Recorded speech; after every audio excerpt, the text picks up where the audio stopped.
Sehrawat competitive exam पर। तो जैसे कि दोस्तों आपको पता 75 डेज का प्लान है हमारा और उसी की राह पर हम चल पड़े हैं। तो हमने पिछली क्लास में सिंधु घाटी सभ्यता कंप्लीट कर लिया है और आज बिल्कुल भी घबराने की जरूरत नहीं है आपको कि बस 75 डेज बच गए हैं, कैसे सिलेबस पूरा करें, कैसे क्या करें, वो मेरी गारंटी है दोस्तों, बस आप जुड़े रहे। तो पिछली क्लास में हमने सिंधु घाटी सभ्यता कर ली, आज हम पढ़ेंगे वैदिक सभ्यता के बारे में। तो कंप्लीट हर टॉपिक का बिल्कुल निचोड़ के साथ लेके चलेंगे दोस्तों। ये नहीं कि इतने कम टाइम में हो रहा है कि ऐसे ही जल्दीबाजी में होगा सब कुछ, पूरा कंप्लीट निचोड़ मिलेगा आपको जीके का जो भी होगा। तो वैदिक सभ्यता के बारे में पढ़ेंगे दोस्तों। वैदिक सभ्यता सबसे पहले देख ले, ये 2 पार्ट में डिवाइड कर दी थी। ये एक था ऋग वैदिक काल और एक उत्तर वैदिक काल है। इन 2 काल में डिवाइड कर दी दोस्तों। जो हमारा 1500 ईसा पूर्व से 1000 ईसा पूर्व तक का टाइम पीरियड रहा उस टाइम पे, वो तो हमने ऋग वैदिक काल में रख दिया था। और उसके बाद का जो 1000 से 600 ईसा पूर्व तक के बारे में पढ़ेंगे हम, जैसे जैसे आगे की तरफ आते गए, तो उसको नाम दे दिया था उत्तर वैदिक काल है। तो इस तरीके से इसमें पढ़ेंगे कैसे आर्यों का आगमन हुआ और वेदों के बारे में जो भी क्वेश्चन निकलते हैं वो बेस्ट से बेस्ट तरीके से आपको लेकर चलेंगे सारा। तो सबसे पहले तो इसमें वेदों के बारे में पढ़ ले थोड़ा, जो भी उनसे क्वेश्चन निकलते हैं, जो भी बन सकते हैं आगे। तो सबसे पहले दोस्तों वेद, क्वेश्चन क्या पूछेगा पेपर में डायरेक्ट, ये वेद का क्या अर्थ है। सबसे पहले तो इसका अर्थ पूछ लेगा दोस्तों। तो वेद का अर्थ है ज्ञान दोस्तों। वेद का अर्थ होता है ज्ञान का संग्रह करना। तो एक और क्वेश्चन बनता है दोस्तों वेद से, ये डायरेक्ट पूछेगा भारत का सबसे पुराना धर्म ग्रंथ कौन सा है। भारत का सबसे पुराना धार्मिक ग्रंथ है हमारा वेद। वेदों को ही सबसे पुराना धार्मिक ग्रंथ बोलते हैं दोस्तों। और वेद हमारे 4 पार्ट में डिवाइड कर दिए। जैसे कि आपको पता है 4 पार्ट हो गए, ऋग्वेद, यजुर्वेद, सामवेद और अथर्ववेद। जो कि दोस्तों ये देख सकते हो आप, वेद हो गया हमारा, इसका अर्थ है ज्ञान। सीधा डायरेक्ट क्वेश्चन आएगा दोस्तों, गारंटी देता हूं पेपर में। और उसके बाद क्वेश्चन पूछेगा भारत का सबसे प्राचीन धर्म ग्रंथ कौन सा है, वो है दोस्तों वेद। और उसके बाद आएगा वेदों की रचना किसने की, वेद के रचयिता कौन थे। तो वो हो गया दोस्तों हमारा महर्षि वेद व्यास ने वेद की रचना की थी। उसके बाद आगे 4 पार्ट में डिवाइड कर दिया। वेद हो गए हमारे सबसे पहले तो जैसे ऋग्वेद, उसके बाद यजुर्वेद, फिर सामवेद, फिर अथर्ववेद। उसके बाद ये तो दोस्तों ये पता लग गया कि ऋग्वेद वेद हमारे 4 प्रकार के होते हैं। तो उनमें से अब हम पढ़ेंगे ऋग्वेद के बारे में। और ऋग्वेद से जो भी क्वेश्चन निकलेंगे दोस्तों उसकी कंप्लीट डिटेल में, कंप्लीट ना उस ज्यादा पढ़ेंगे ना कम पढ़ेंगे, बिल्कुल बेहतरीन तरीके से बेहतरीन चीज पढ़ेंगे दोस्तों। देखिए आप, तो ऋग्वेद में सबसे पहला क्वेश्चन क्या पूछता है दोस्तों, ये ऋग्वेद का अर्थ क्या होता है। ऋग्वेद का अर्थ भी दोस्तों होता है हमारा ज्ञान है, ज्ञान का संग्रह करना। मतलब जो भी मंत्र वगैरह हो गए उनका ज्ञान संग्रह करना उस टाइम पे। ये तो ऋग्वेद का अर्थ यही होता है हमारा, ठीक है। तो एक क्वेश्चन यही आएगा, ऋग्वेद का अर्थ है ज्ञान, सीधा क्वेश्चन आएगा दोस्तों डायरेक्ट। एक दूसरा क्वेश्चन पूछता है दोस्तों ऋग्वेद से कि ऋग्वेद को पढ़ने वाले को क्या कहते हैं। ऋग्वेद को पढ़ने वाले को कहते हैं दोस्तों होत्री। तो ये याद रखना दोस्तों, ऋग्वेद को पढ़ने वाला, जो भी ऋग्वेद को पढ़ता है उसको बोलते हैं होत्री। और एक और बात दोस्तों, ऋग्वेद में हमारे जो कुछ मंडल होते हैं, कुछ ऋचाएं होती है, जो मंत्र वगैरह और कुछ सूक्त होते हैं, तो उनसे क्वेश्चन पूछ लेता है दोस्तों पेपर में। मोस्टली मंडल से क्वेश्चन पूछता है दोस्तों कि हमारे ऋग्वेद में कितने मंडल हैं। तो वो ध्यान रखना, ज्यादातर ऋग्वेद में हमारे 10 मंडल है दोस्तों। तो ये देख लो एक बार, ऋग्वेद में हमारे 10 मंडल हो गए और 1028 सूक्त हो गए और 10,462 हमारी ऋचाएं हो गई। ऋचाएं दोस्तों मोस्टली मंत्रों को बोल देते हैं, जो मंत्र वगैरह होते हैं। तो इस तरीके से ये हो गए। तो क्वेश्चन आएगा मंडल से मोस्टली कि ऋग्वेद में कितने मंडल है। ऋग्वेद में 10 मंडल है दोस्तों।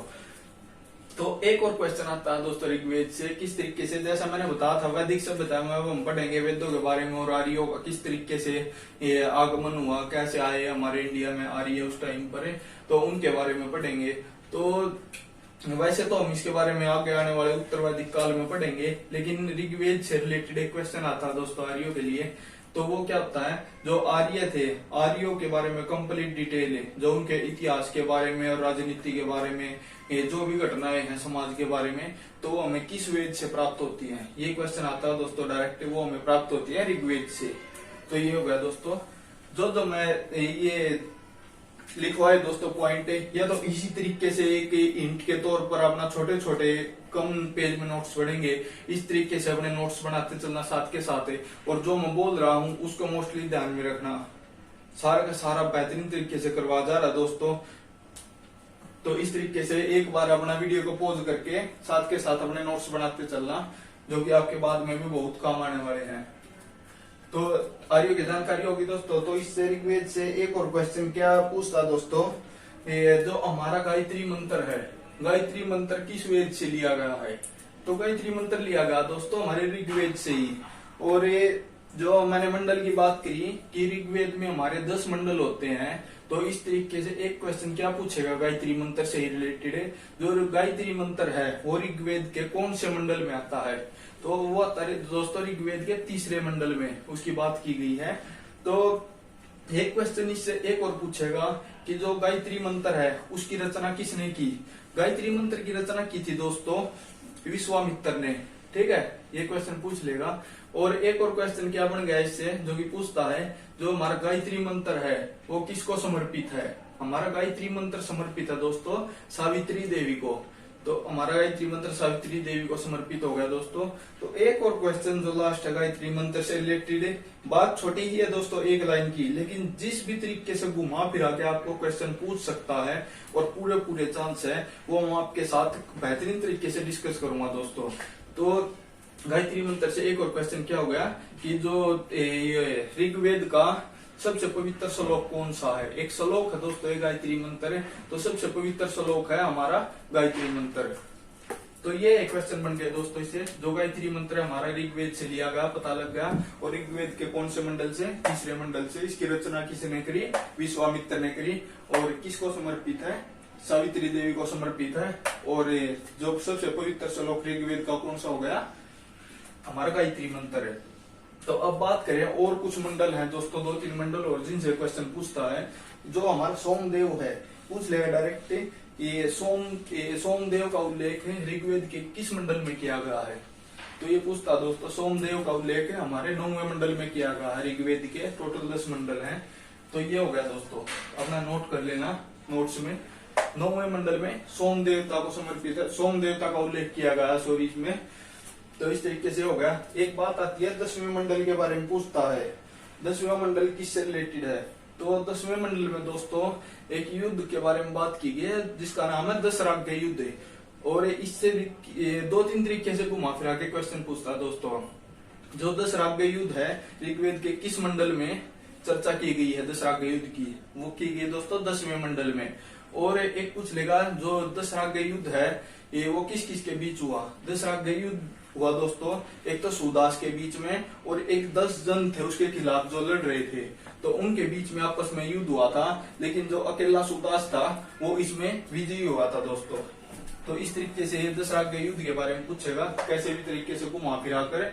और किस नदी के, एक क्वेश्चन पूछ लेता दोस्तों, किस नदी के किनारे हुआ था ये युद्ध, ये युद्ध हुआ था दोस्तों पाणिनि नदी के किनारे, ये नोट डाउन कर लेना अपना। दशराग्य युद्ध किस नदी के किनारे लड़ा गया और किसके बीच लड़ा गया, कौन से मंडल में इसके बारे में पूछा गया ऋग्वेद के, तो ये क्वेश्चन बन गया दोस्तों इससे। तो एक पूछता दोस्तों नदी के बारे में, जो हमारा ऋग्वेद है उसमें सबसे पवित्र नदी कौन सी है, सबसे पवित्र नदी किसको माना गया ऋग्वेद के टाइम पर, वो हमारी सरस्वती नदी। तो ये हो गया दोस्तों हमारी सरस्वती नदी को सबसे पवित्र नदी माना गया है ऋग्वेद के टाइम पर। एक क्वेश्चन क्या पूछता है दोस्तों नदी से रिलेटेड, जो हमारे ऋग्वेद के टाइम में सबसे ज्यादा बार वर्णन, ये तो हमारी पवित्र नदी होगी जो ये सरस्वती नदी। और एक पूछता सबसे ज्यादा बार वर्णन किस नदी का किया गया है ऋग्वेद में, सर्वाधिक बार वर्णन किया गया दोस्तों सिंधु नदी का, जिसका यहाँ पे मैंने उल्लेख कर दिया है। तो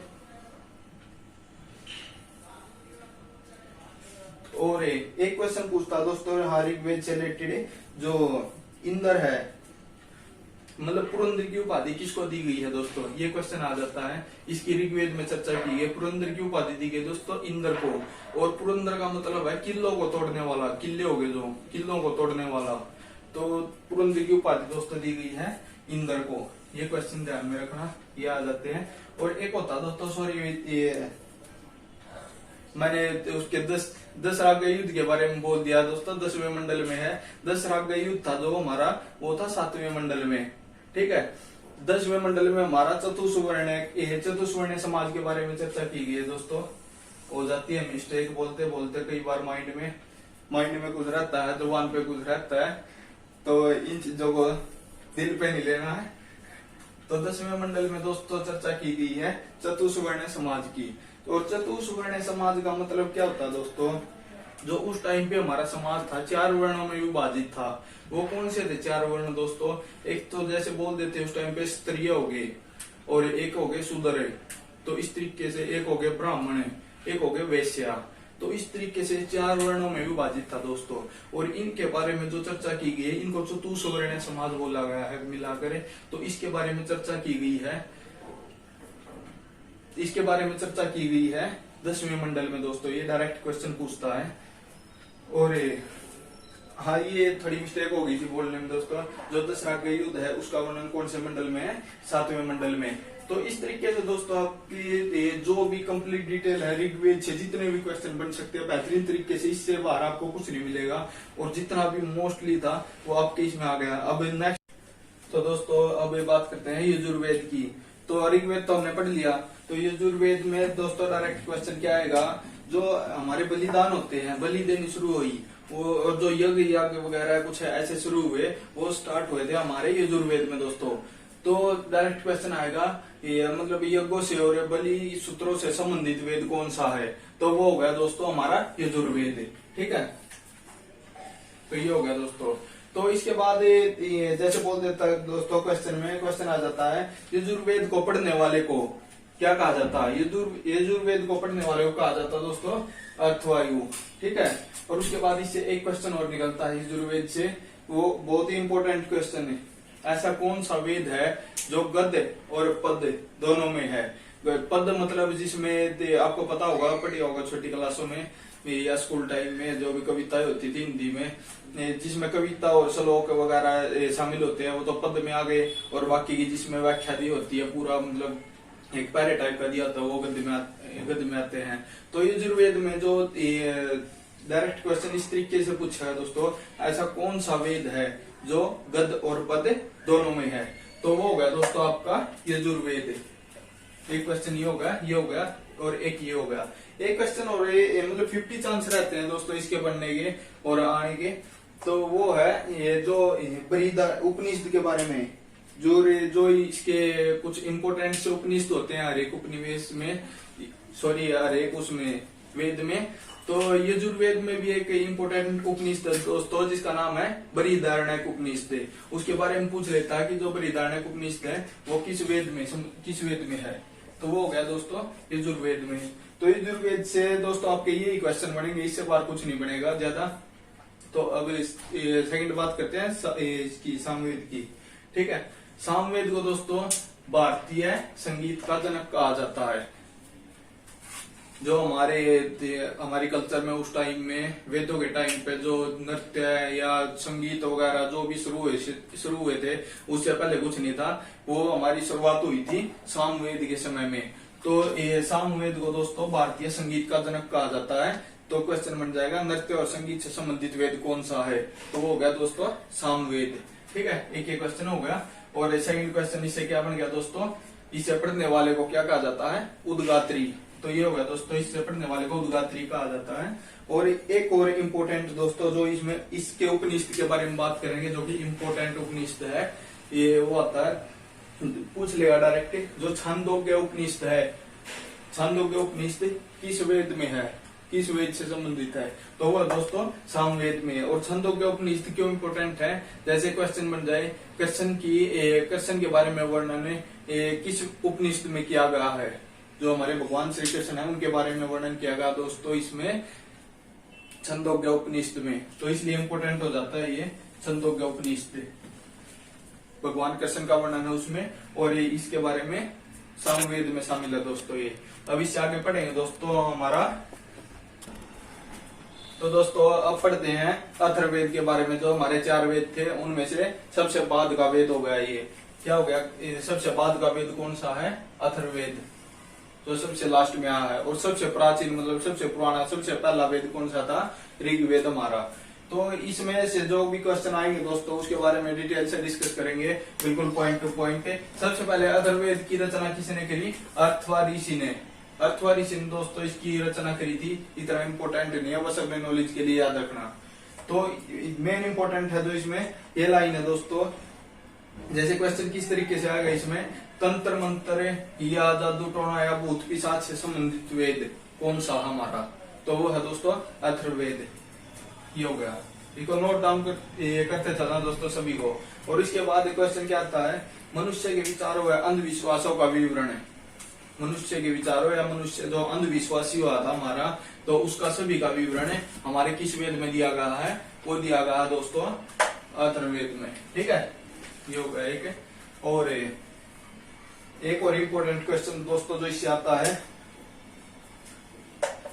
बिल्कुल बढ़िया क्वेश्चन आएगा। स्वभाव समिति प्रजापति की 2 पुत्रियां हैं। यह है किस वेद में कहा गया? किस वेद में इस बात का वर्णन किया गया है? तो स्वभाव समिति क्या दोस्तों, उस टाइम पे जो राजा होते थे वेदों के टाइम पे, तो सभा और समिति होती थी जो उनकी सलाहकार होती थी, जो राजा को कुछ सलाह देती थी, मतलब क्या करना है क्या नहीं करना है, तो उसकी सलाहकार होती थी। सभा और समिति उन्हीं को बोल देते थे। तो सभा और समिति को प्रजापति, मतलब जो प्रजापति जो राजा होता है, तो ये राजा के लिए प्रजापति का वर्ड यूज हो गया। और उसकी सलाहकार होती थी सभा और समिति, जो 2 चीजें बनती थी। तो इसलिए इसकी 2 पुत्रियां कहा गया है प्रजापति की। ठीक है, तो सभा और समिति प्रजापति की 2 पुत्रियां हैं। यह किस वेद में वर्णित किया गया है? इस तरीके से क्वेश्चन पूछता दोस्तों, तो किससे होगा? अथर्ववेद में इसका वर्णन किया गया है।